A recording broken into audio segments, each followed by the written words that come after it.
விறுவிறுப்பான அரசியல் நிகழ்வுகள் குறித்த ஆய்வுகள், நியாயங்களின் நிறம் மாறாத கூர்மையான விமர்சனங்கள், தீமைகளை சுட்டெரிக்கவும் நல்ல அரசியலை வளர்த்தெடுக்கவும் அறிவார்ந்த விவாதங்கள், இளைய தலைமுறையிடம் விழிப்புணர்வை ஊட்டும் விரிவான வரலாற்று விளக்கங்கள், கலை, இலக்கியம், ஆன்மீகம், பண்பாடுகளை படம் பிடித்து காட்டும் கருத்தோவியங்கள் வாரந்தோறும் உங்கள் தமிழருவி தர்பாரில் அணிவகுக்கும்.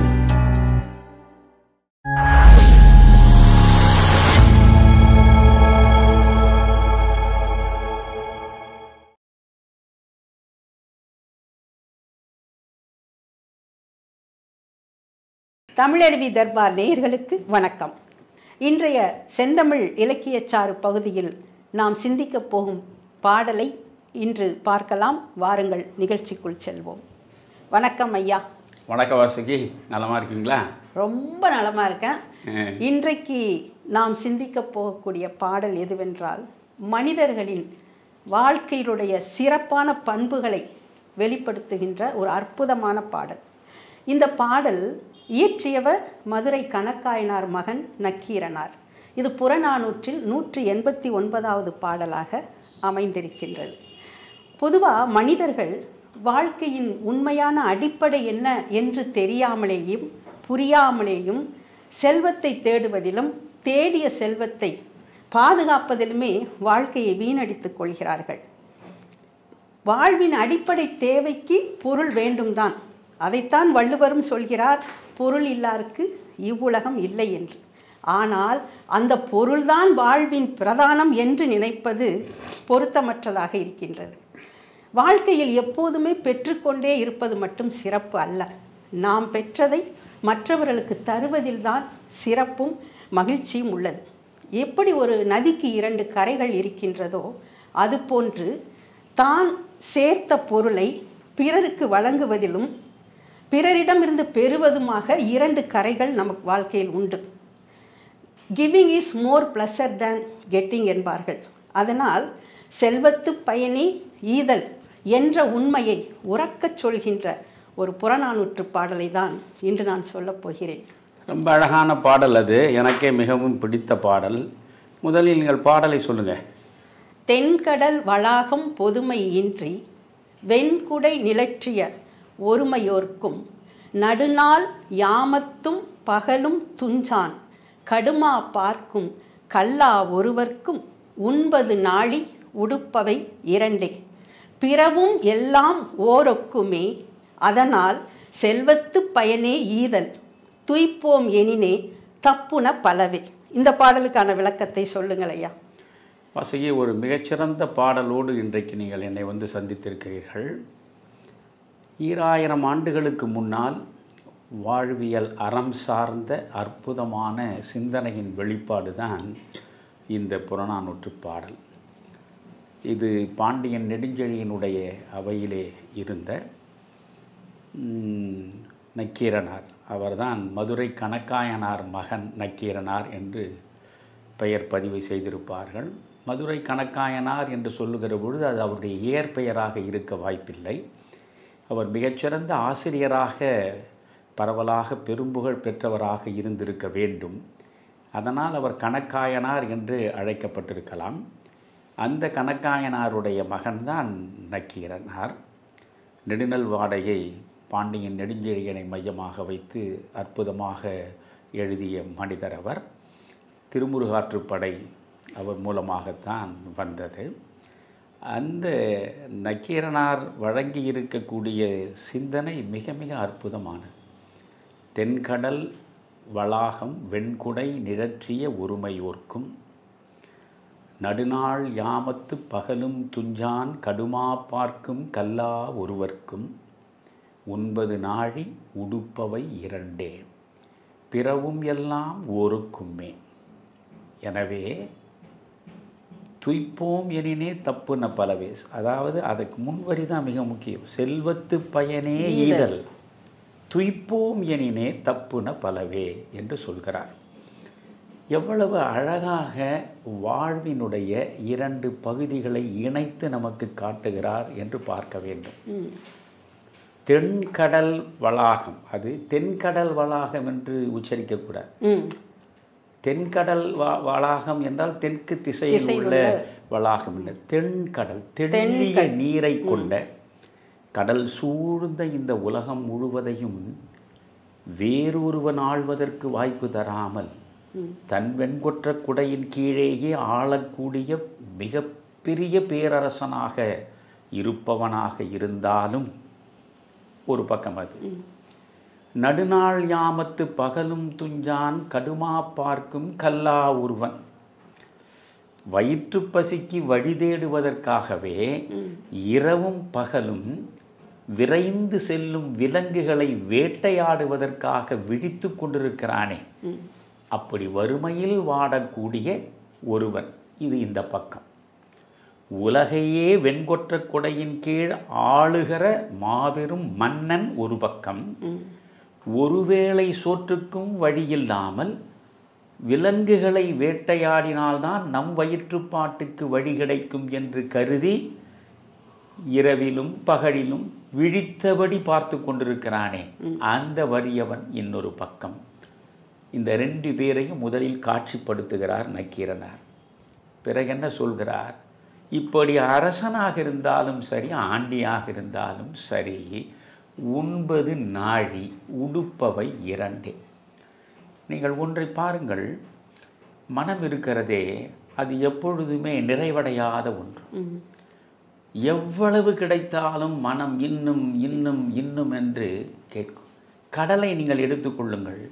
எத்தனை ஆறுகள் சென்று அந்த கடலில் சேர்ந்து கொண்டே இருந்தாலும் போதும், வேண்டிய அளவுக்கு நீர் வந்து சேர்ந்து விட்டது, இனி நான் புதிய நீரை ஏற்கப் போவதில்லை என்று அது சொல்லப் போவதில்லை. எவ்வளவு நதிகள் எவ்வளவு வெள்ளமென புரண்டு நீரை கொண்டு வந்து சேர்த்தாலும் வாருங்கள் வாருங்கள், தண்ணீரை தாருங்கள் தாருங்கள் என்றுதான் அந்த கடல் கேட்கும் இல்லையா? அதுபோன்றுதான் மனமும். அதற்கு நிறைவே கிடையாது, அதனுடைய ஆசைகளுக்கு நிறைவு இல்லை. ஒன்றன் பின் ஒன்றாக ஆசைகள் தொடர்ந்து கொண்டே தான் இருக்கும். ஆனால் வயிறு இருக்கு பார்த்தீங்களா, அதுதான் அற்புதம். அது பசிக்கும், ஆனால் அதற்கு உரிய சோற்றை கொடுத்து விட்டால் போதும் என்று நிறைவடைந்து விடும். அதற்கு மேல் நீங்கள் கொடுத்தாலும் அது ஏற்காது. எனவே இப்படி ஒரு மன்னன், ஒரு வறுமையில் வாடக்கூடிய கல்லா ஒருவன், கல்வி கூட கிடைக்காத ஒருவன், இருவருக்குமே உண்பது நாடிதான். நாடி என்பது ஒரு இப்பொழுது ஒரு ஆழாக்கு அரிசி என்று வைத்துக் கொள்ள. இந்த ஆழாக்கு அரிசிக்கு மேலே ஒருவர் சாப்பிட்டு விட முடியுமா? இவ்வளவுதான். எவ்வளவு பெரிய மன்னனாகவும் இருக்கலாம். உண்பது நாடிதான். உடுப்பவை இரண்டே, ஒன்று அரையாடை, இன்னொன்று மேலாடை. ஆணாயினும் பெண்ணாயினும் இரண்டு ஆடைகள் தான். இவ்வளவுதான். இதற்கு மேல் என்ன? பிறவும் எல்லாம் ஓருக்குமே. மற்றபடி உடலளவில் உள்ளத்தளவில் ஏற்படக்கூடிய எந்த உணர்வாக இருந்தாலும் இருவருக்கும் பொதுவானது தான். சிறப்பித்து சொல்வதற்கோ வேறுபடுத்தி காட்டுவதற்கோ ஒன்றுமே கிடையாது. எனவே இதுதான் வாழ்க்கை. இந்த வாழ்க்கையை வாழக்கூடியவர்களில் செல்வம் செறிந்தவனாக இருந்தாலும் சரி, ஏழ்மை பள்ளத்தில் விழுந்தவனாக இருந்தாலும் சரி, இருவருக்குமே தேவைப்படுவது ஒரு நாழி உணவும் இரு ஆடையும் தான். இதற்கு மேல் உனக்கு என்ன வேண்டும்? ஆனால் நீ என்ன செய்கிறாய்? தேடி தேடி ஓடி ஓடி கோடி கோடியாய் குவிப்பதிலேயே நாட்டமுற்று உன் வாழ்வை நீ தொடர்ந்து இழந்து கொண்டிருக்கிறாய். இந்த கவலையோடு தான் நக்கீரனார் உங்களுக்கு முன்னாடி பேசுகிறார். இந்த வாழ்க்கை எவ்வளவு அற்புதமானது, எவ்வளவு வண்ணமயமானது, எவ்வளவு அனுபவங்களை உனக்கு தேடி தரக்கூடியது. இந்த வாழ்க்கையை கேவலம் பணத்தை தேடுவதிலேயே நீ முழுவதுமாக செலவழித்து வீணாக்கி விடுகிறாயே. எனவே யோசித்துப்பார். பணம் படைத்தவனாக இருந்தாலும் உண்பது ஓரளவு தான், உடுப்பது இரண்டே இரண்டு தான்.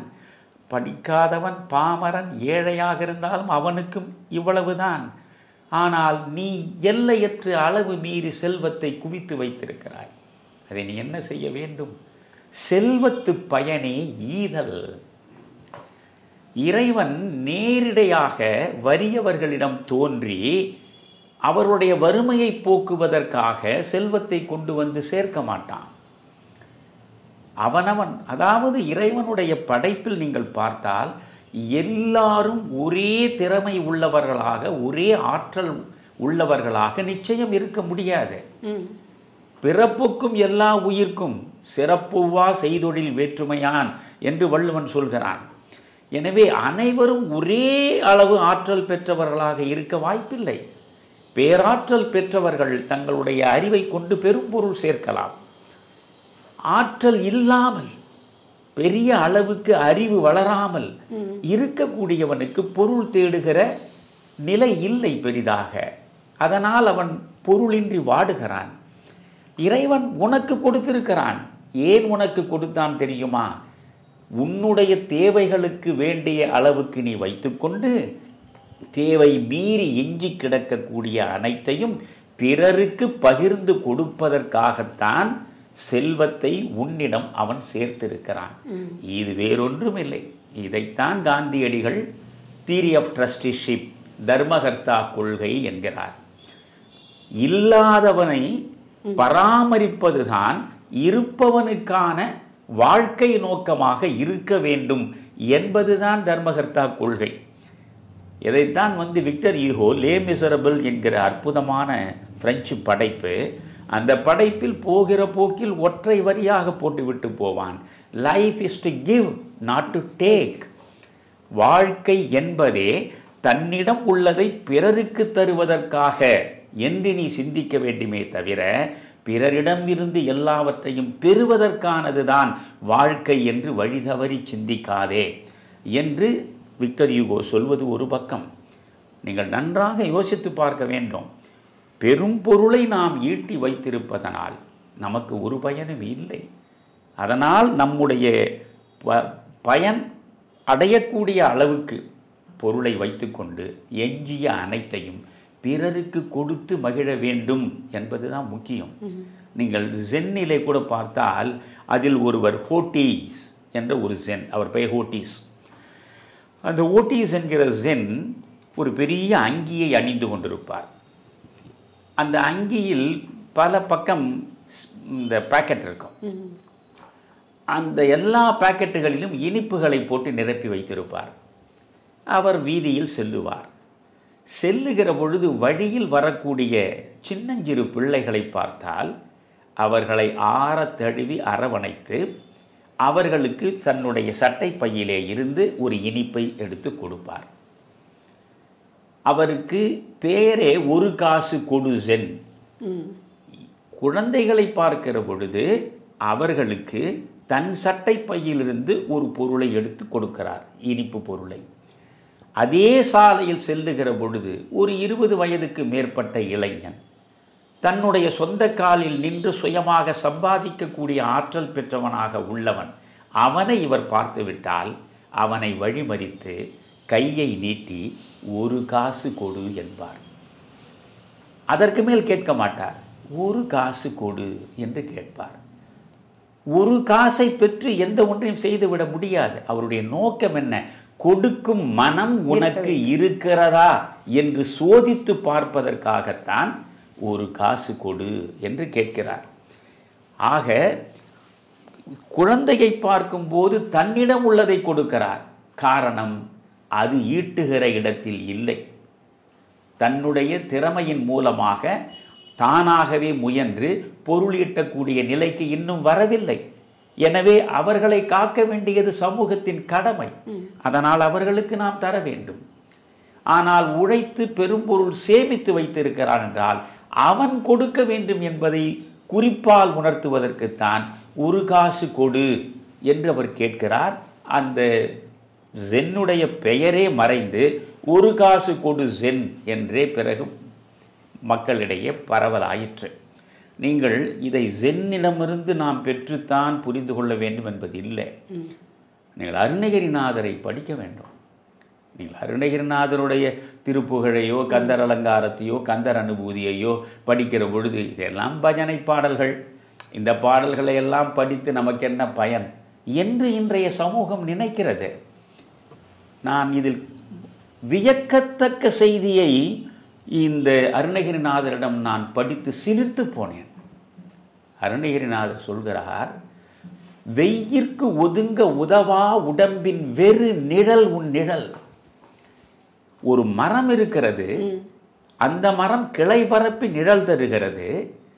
கோடை வெம்மையை தாழ முடியாமல் ஓடி வருகிற 100 பேருக்கு ஒரு மரம் கிளை பரப்பி நிழல் கொடுத்து இளைப்பாறுதலை தரக்கூடிய ஆற்றலை பெற்றதாக இருக்கிறது.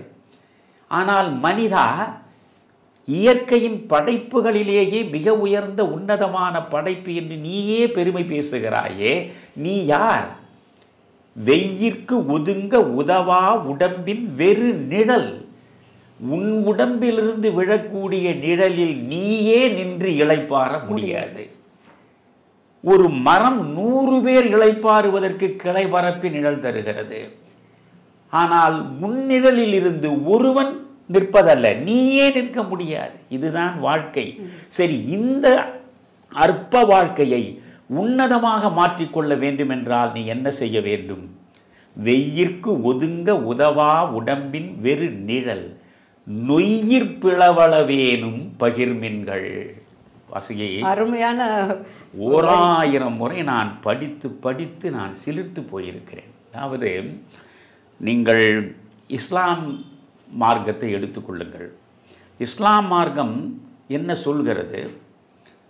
அதில் முக்கிய மார்க்க கடமைகள் என்று 5 கடமைகள் இருக்கின்றன. அவற்றில் ஒன்று ஜகாத் என்று சொல்லுவார்கள். அது 4வது கடமை. இந்த ஜகாத் என்பதே, நீ 100 ரூபாய் சேமித்து வைத்திருந்தால் 97 ரூபாய் 50 காசு உனக்கென்று வைத்துக்கொள். உனக்கு, உன் மனைவிக்கு, உன் பிள்ளைகளுக்கு, உன்னுடைய சுற்றத்திற்கு, உனக்கு உற்றவர்களுக்கு என்று 97 ரூபாய் 50 காசை வைத்துக்கொள். 2 ரூபாய் 50 காசு, அதை மட்டும் எந்த வகையிலும் உனக்கு உறவே இல்லாத, எந்த வகையிலும் உனக்கு அறிமுகமே இல்லாத ஏழைக்கும் பாழைக்கும் அனாதைக்கும் அகதிக்கும் கொடுத்து உதவு. இந்த 2.5 விழுக்காடு கொடுக்க வேண்டும். அதுதான் ஜக்காத். நீங்கள் 100 ரூபாய் சம்பாதிக்கிறீர்கள், 90 ரூபாயை மற்றவர்களுக்கு கொடுத்து விட்டு 10 ரூபாயை மட்டும் பயன்படுத்துங்கள் என்று சொன்னால் எவனும் செய்ய மாட்டான். இஸ்லாம் அது இயற்கை மதம். எது சாத்தியமோ அதைத்தான் அது பேசுகிறது. அதனால் இது என்ன சொல்கிறது? நீ 97 ரூபாய் 50 காசை வைத்துக்கொள், வெறும் 2 ரூபாய் 50 காசை ஏழைக்கும் பாழைக்கும் கொடு என்று சொல்கிறது. இது இஸ்லாம் மார்க்கம் இப்படி சொல்கிறதே என்று நாம் பெருமைப்படுகிற பொழுதே, நம்முடைய இந்து மார்க்கத்திலேதான் இந்த அருணகிரிநாதர் பாடுகிற பாடலில் இந்த வரியை நீங்கள் பார்க்க வேண்டும். வெய்யிற்கு ஒதுங்க உதவா உடம்பின் வெறு நிழல் நொய்யிற் பிளவளவேனும் பகிர்மின்கள். நீ அடுத்தவனுக்கு கொடுக்க வேண்டும். ஒரு மூட்டை அரிசியை நீ கொடு ஒரு ஏழைக்கு என்றால் எவனும் கொடுக்க முன் வர மாட்டான். நீ ஒரு மூட்டை அரிசி கொடுக்க வேண்டாம். சரி, ஒரு படி அரிசி கொடு என்றாலும் யோசிப்பான். நீ ஒரு படி அரிசியும் கொடுக்க வேண்டாம். அருணகிரிநாதர் எப்படியெல்லாம் யோசித்திருக்கிறார் பாருங்கள். ஒரு படி அரிசி கூட வேண்டாம். அட, கையளவு அரிசியாவது கொடு என்றால் அதை கூட ஏன் கொடுக்க வேண்டும் என்று நினைக்கலாம் மனித மனம். சரி, கையளவு அரிசியை வேண்டாம், ஒரே ஒரு அரிசியை கொடுக்க வேண்டும் என்பது கூட அவசியம் இல்லை.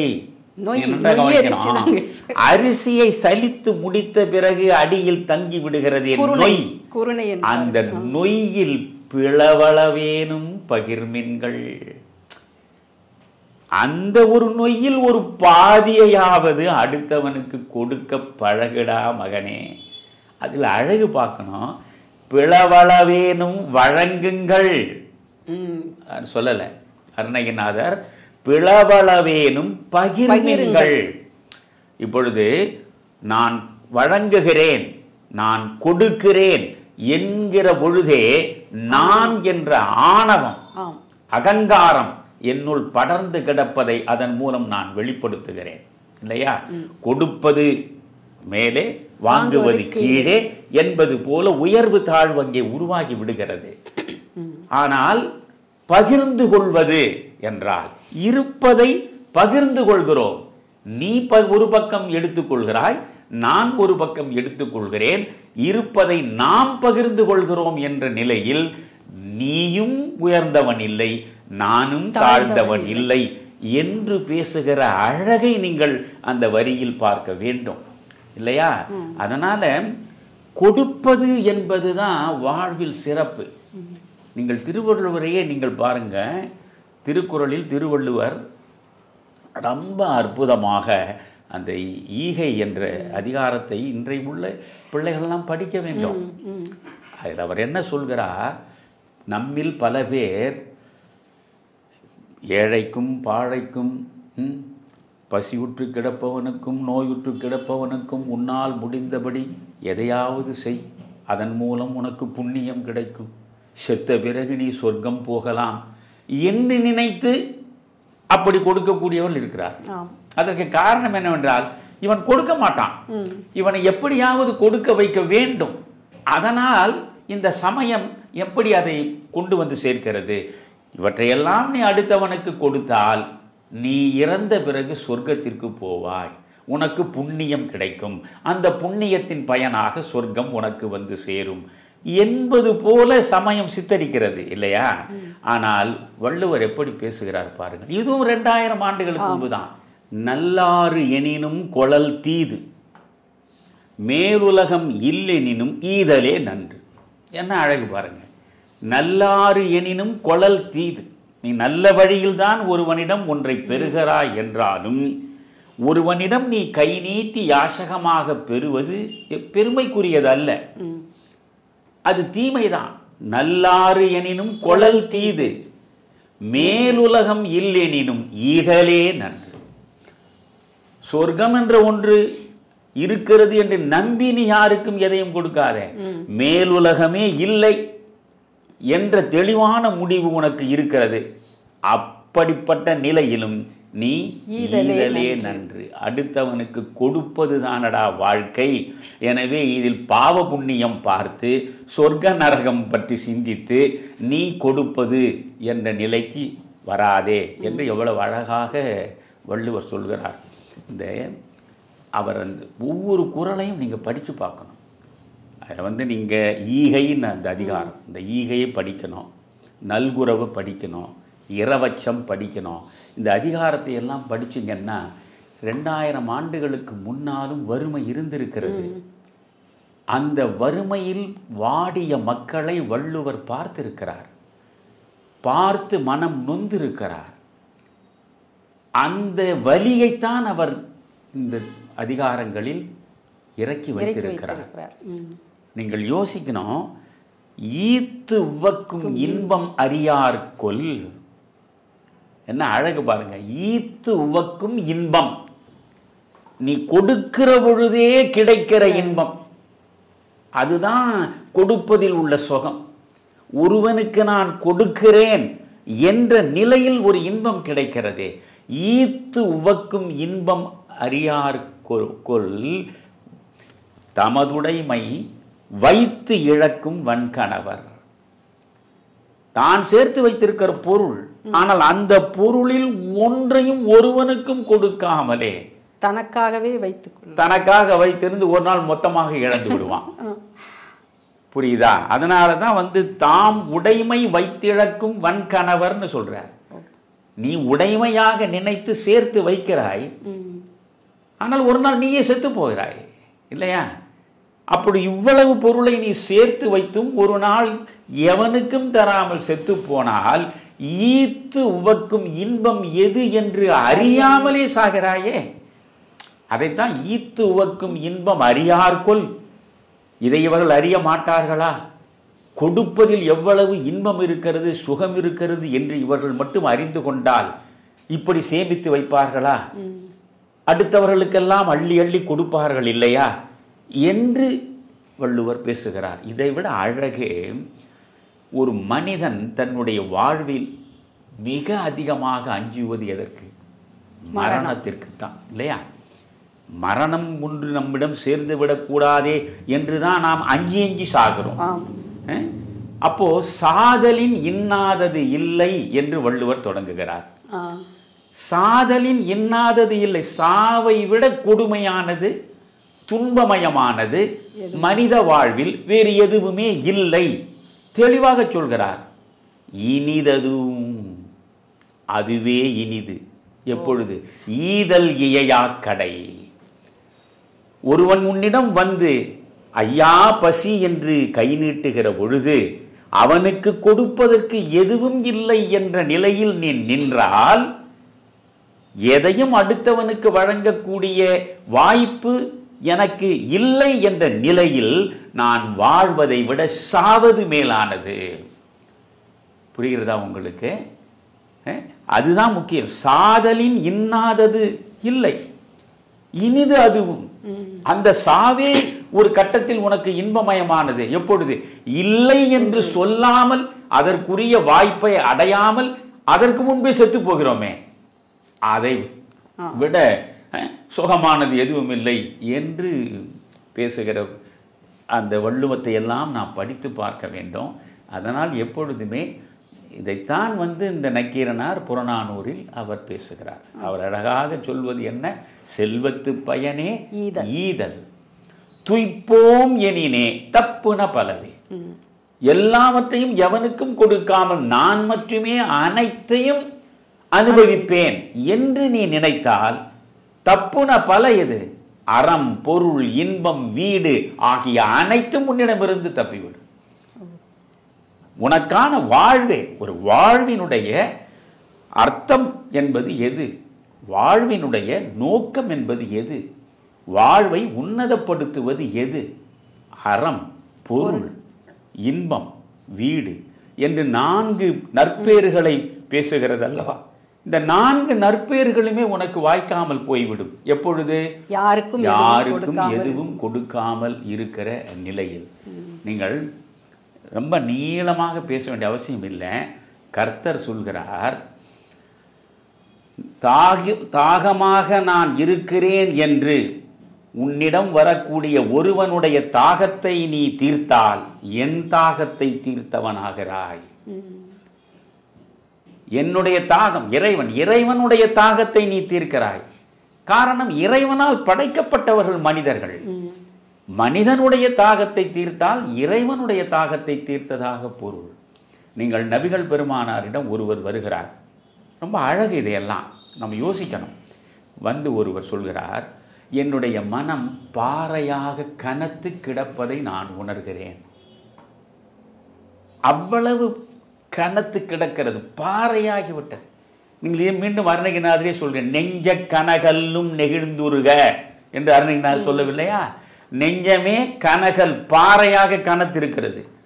ஒருவன் பெருமானாரிடம் சொல்கிறான், என்னுடைய மனம் பாறையாக கனத்து கிடக்கிறது, நான் என்ன செய்ய வேண்டும் என்றான். அப்படியா?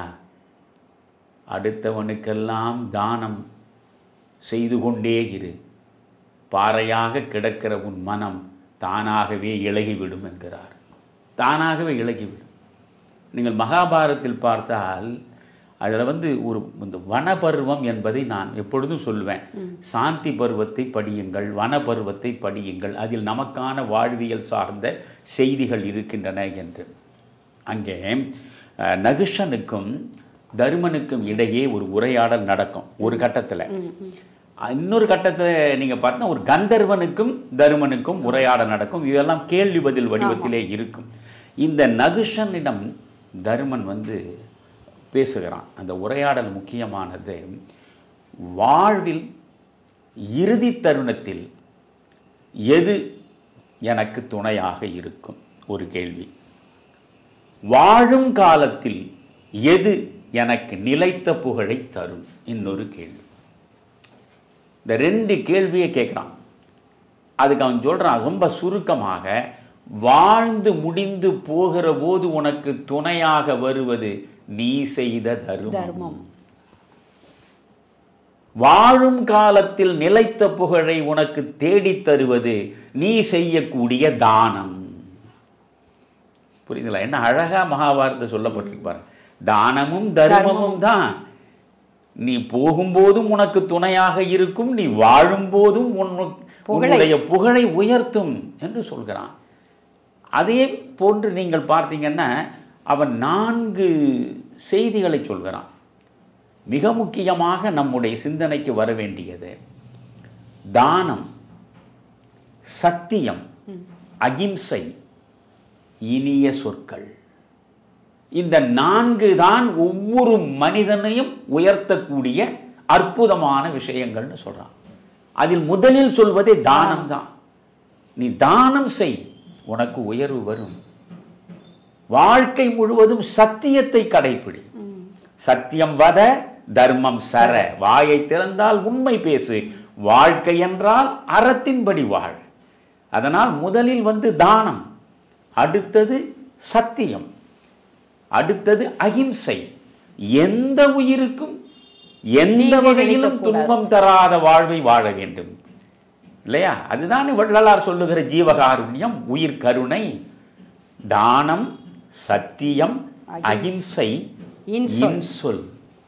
இனிமையான சொற்களை மட்டுமே பெய்து பேசுபவனாக நீ வாழ்க்கை முழுவதும் நடந்தால் அது தருகிற உயர்வை வேறு எதுவும் தராது.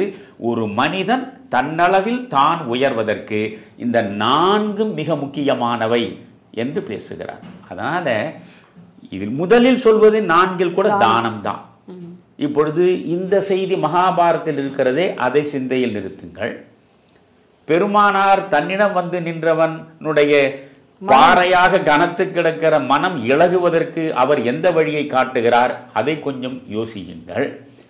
அந்த ஹட்டீஸ் என்கிற ஜென், 1 காசு கொடு என்று அவர் போய் கேட்கிறாரே, ஏன் அந்த நிலையை அவர் மக்களிடம் உணர்த்துகிறார், அதையும் யோசியுங்கள். அருணகிரிநாதர் நொய்யிற் பிளவளவேனும் பகிர்மின்கள் என்று நமக்கு அறிவுறுத்துகிறாரே, இதையும் யோசியுங்கள். கர்த்தர் சொல்கிறாரே, ஒருவனுக்கு தாகம் நீ தீர்த்தால் அது எனக்கு தீர்த்ததாக பொருள் என்று.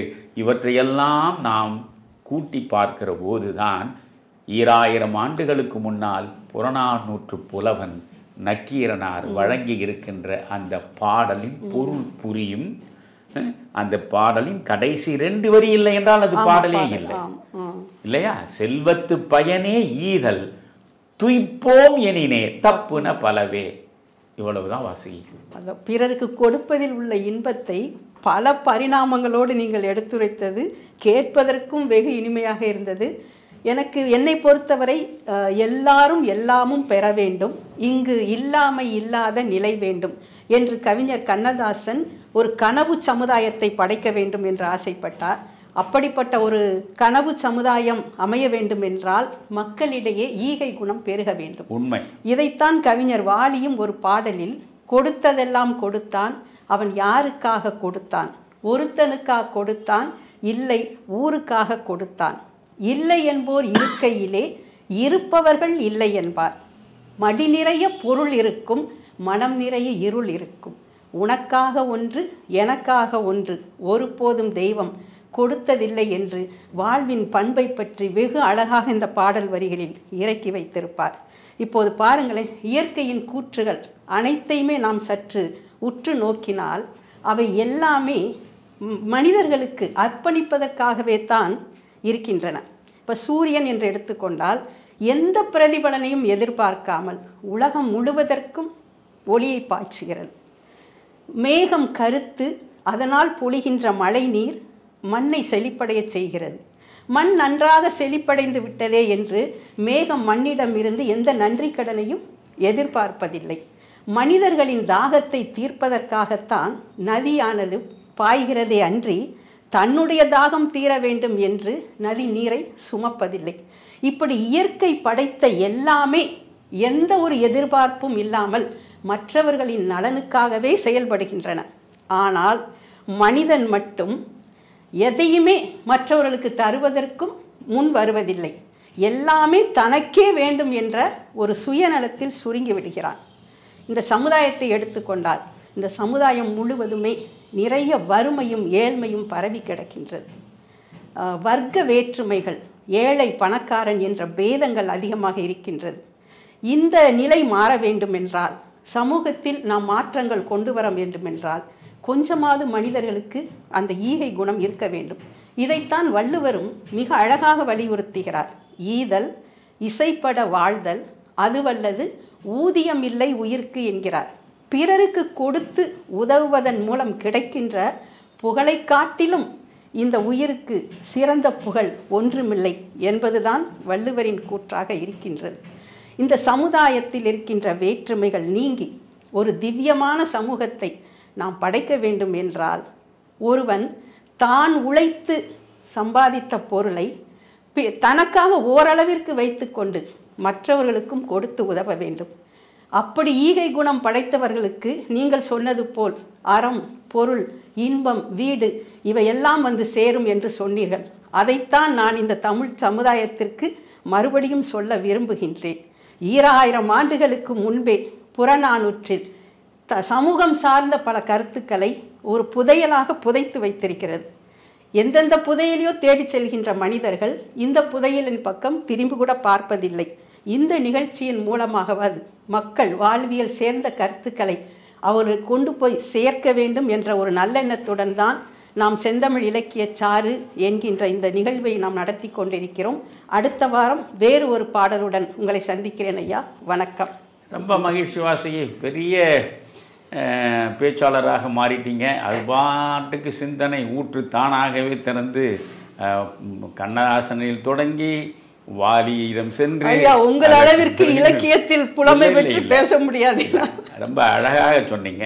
எளிய மக்களும் புரிந்து கொள்கிறார் போல் சமூகம் சார்ந்து நீங்கள் மிக அழகாக சொன்னீர்கள். ரொம்ப மகிழ்ச்சி. நன்றி வாசி.